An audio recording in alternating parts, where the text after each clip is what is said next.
had this gentleman, and he's a professor, college professor, and he has some bad news for all of us. He says the global economy apparently is going to be in deep trouble in the coming months. Okay, his opinion, but he's been credited with predicting previous collapses or depressions or whatever.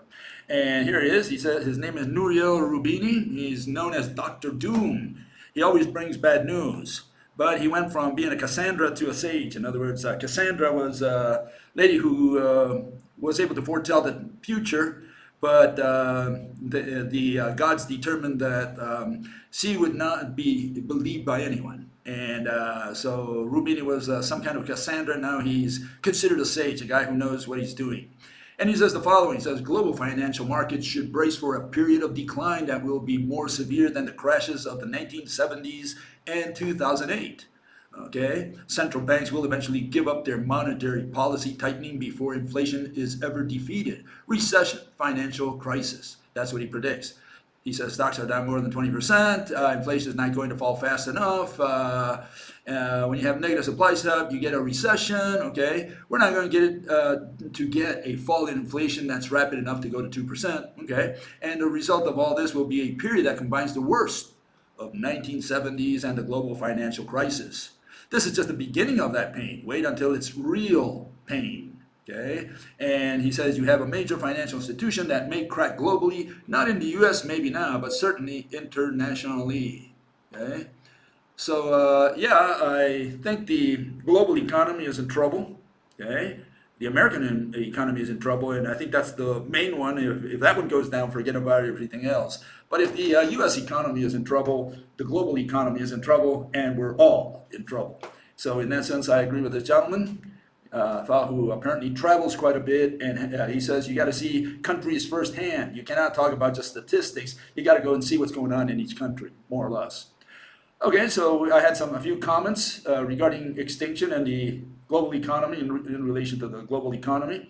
And this is what we see. It says pretty straight up mechanism, FL says. Crops fail globally and we're pretty much toast. Okay, looking at the fertilizer crisis, you know it's getting close. Okay, and some of that has to do with the fact that Ukraine and I think even White Russia and Belarus are producers of quite a bit of fertilizer in the world and distributors. It is more like putting in more money and getting out no food.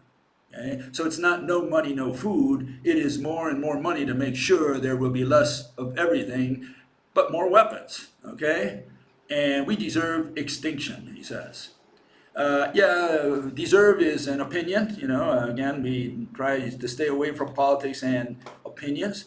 But yeah, I think we have a problem with no money, no food, but not in the way he put it here. I just want people to understand what the theory is. And the theory is not that we're going to have problems with fertilizers or that, you know, somehow that's going to create hunger out there in the world. I just want people to understand the theory. The theory is that money will disappear completely from planet Earth. There will be no money because no one will accept money because everybody will see money for what it is, which is an abstraction, first of all. Second, no one will accept it because it will be devalued to such a point that there won't be any point in having bills or dollar bills or money in the bank, checking account, a number in your bank account, or cryptocurrency, or even gold. You give someone gold, the guy says, well, that's a rock. What do I do with it? You say, give it to someone else, and nobody else wants it. And so not even gold or diamonds or anything like that will have any value. I'm saying the global economy collapses. By that I mean that money will be no more. No one will accept money because money will have no value around the planet. That's the theory. Okay, money will collapse. Okay, that's what I'm suggesting. Okay, FL says here, says, all empires fall. Fiat money always continues. Intelligent people are thinking about evolving past fiat money that's becoming more and more of a control system. Okay, that second paragraph there or sentence there, that's a political statement. Okay, some people believe that, no problem. But I'm concerned about that first part, whether fiat money always continues. Okay, the issue is that, and also about that other statement, empires fall. Yeah, the United States empire will fall, I think, when money collapses. I think the United States empire, the American empire, will be the last empire. There will not be, in my vision, in my plan, the way I see it, there won't be a Chinese empire that replaces it. The United States will not allow China to surpass it militarily. Okay, we've learned too much from history to allow that to happen. Okay, so I don't think the United States will allow that. That's one issue. But the other one is whether fiat money will always continue. And the first thing you have to understand is that in the Paleolithic, we had no fiat money. There wasn't, we didn't trade shells, even though some people do argue for that, some paleontologists or so-called paleontologists. They say there was money, there was trading. Hunter-gatherers, they just killed whatever they were going to eat, fed their families themselves, that was it. No trading. And so at some point we created money of different kinds throughout the ages. And to say that money will continue forever, I don't think so. I think at some point, money, which is the currency that we use to trade, it doesn't matter what money you trade, okay? But I think money will disappear, and it will not be replaced by anything because you will not accept anything. You cannot say you're going to accept brown money instead of green money, for example. We changed the money or the method of payment. Instead of gold, you went to bills, and from bills we went to cryptocurrency, whatever. At some point we're going to run out of ideas, and the fact that we use all these types of monies does not guarantee that money itself will have no value because too much debt, governments producing too much money to cover holes, and at some point in time the system collapses. And who do we go to after that? Do we go to heaven and say, hey, give us more money? What for? I mean, at some point money will have no value, and people will realize that and will not accept money, and that's why money collapses. Money we use to pay salaries so that people can spend that money and stimulate consumption, and it's just a cycle. And when that chain, that currency that we believe so strongly in disappears, that whole system collapses completely, disintegrates. So I don't think money, fiat money, or any kind of money for that matter, will continue forever. We created it, we invented it, and we're at the end of the line as far as inventing more types of money.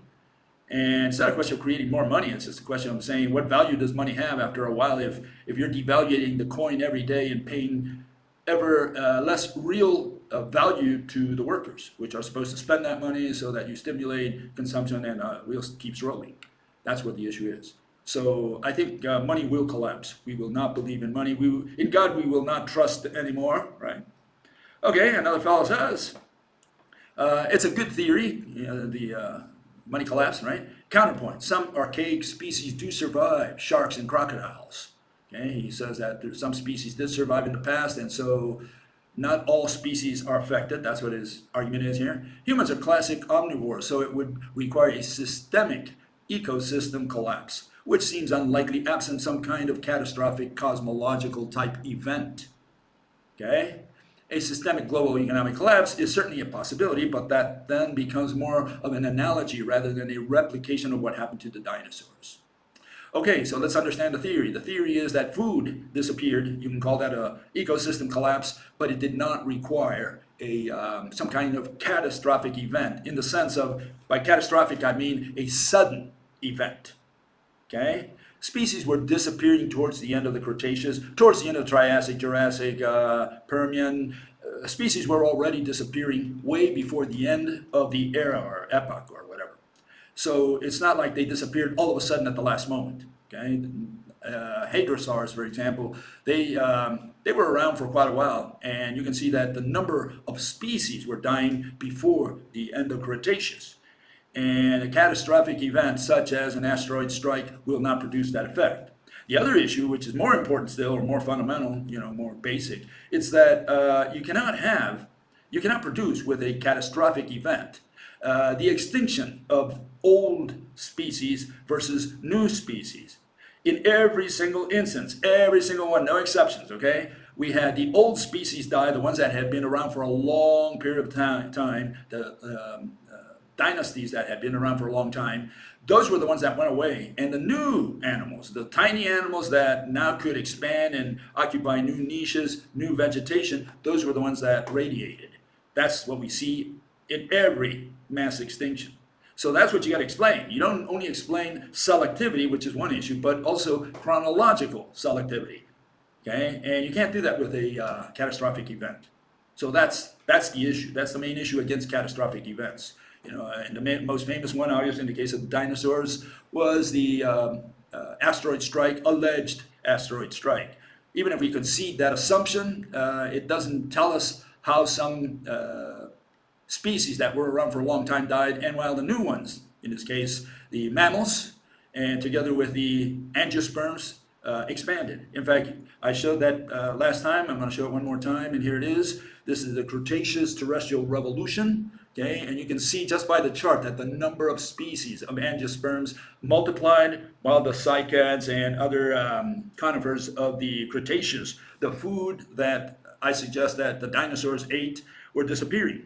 It's the angiosperms that muscled aside all the other plants. Not so much that muscled aside. The correct thing is that, way of looking at this is that the cycads and the conifers were already on their way out. They had run their cycle. Specifically, their genetic diversity went away, and it was time for them to go. Okay, so they were not reproducing at the same rate as the other plants, the angiosperms. And that's why the angiosperms expanded. Who expanded with the angiosperms? The mammals, which ate angiosperms. Even to this day, we do not eat cycads or conifers. We do not eat ferns. We eat angiosperms. Okay? Any herbivore eats angiosperm. Okay, another fellow says, the problem with historic data, it's an unknown. We don't know how many species existed, how many extincted.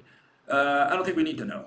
It's not important at all. The numbers are not really that important when you look at theories, but yeah, you could include it in there, but it's not a requirement to know how many species there were. We know some species which were extincted due to human behavior, like the thylacine and other endemic creatures. First thing you have to know that thylacine did not die because of man. I just pulled out one sentence out of a paper out there. It says the thylacine had become locally extinct on both New Guinea and the Australian mainland before British settlement of the continent. In other words, humans did not kill the thylacine. Okay, you could say we kind of left them without a garden, an island, less land for them to be in. No, the last few thylacines, I think, just whittled away gradually, even without man. And we could have, we did kill one thylacine at the last moment, and this one, I think, was the last one, where it died in a zoo over there. And so, we did not really kill all the thylacines and got rid of them. They were already on their way out. And you can see, or you can maybe imagine one of the reasons for that, and that is that the thylacine was a marsupial. It's a tiger, kind of like a dog, like a wolf, that's got a pouch. Now, if that ain't an old species, I don't know what is. Yeah, the thylacine was on its way out. That's all it was. Okay? Kangaroos were still around, but the thylacine, he had gone through the cycle. And yeah, humans could have, at the last moment, muscled them aside, kind of crowded them out. But we were not the cause of the extinction of the thylacine, any more than we were of other species. Okay, so that's my take on that. Let me show you the last comment here. Fellow says, have you considered what is referred to by scientific researchers as the Adams event? Okay, New Zealand tree rings over 40,000 years old revealed a planetary magnetic pole reversal. And essentially all he talks about is that the magnetic pole reversal, that the Earth turned on its North Pole to South Pole and vice versa later on. Does it supposedly every 26,000 years. And so he says that is what I call a physical mechanistic explanation for past and future mass extinctions. The problem with that, again, I'm going to keep insisting, you got to answer the question. And the question is, how do you explain with that chronological selectivity? I mean, even if the Earth turns around, assuming every 26,000 years, and I don't care how often that happens, first of all, that number doesn't tell you what happens after millions of years. That's one issue. You would say, well, if the Earth turns around on its head once every 26,000 or even 50,000 years, that does not explain why some of these species did not die earlier. You would have new mass extinctions every 50,000 years, and that's not the case. That's one issue. The other issue is that even if the Earth turns around, okay, so what's the explanation? So the magnetic pole is reversed. And so what? What are we going to say with that? How did that kill the animals? And how did that kill the animals? Selectively, because what you got to explain is selectivity. And more than that, you got to explain chronological selectivity. Why do the older animals die and the new ones continue? That's what we see in the record. You don't have to take my word for it. Just go out there and look at the different epochs, right? Triassic, Jurassic, whatever you want to look at, and you'll see that the animals that died had been around for longer, much longer, than the ones that survived and continued onto the next epoch that radiated with a new vegetation. Because vegetation also became extinct. And so you got to consider the vegetation together with especially the herbivores and the carnivores that survived by, preying on the herbivores.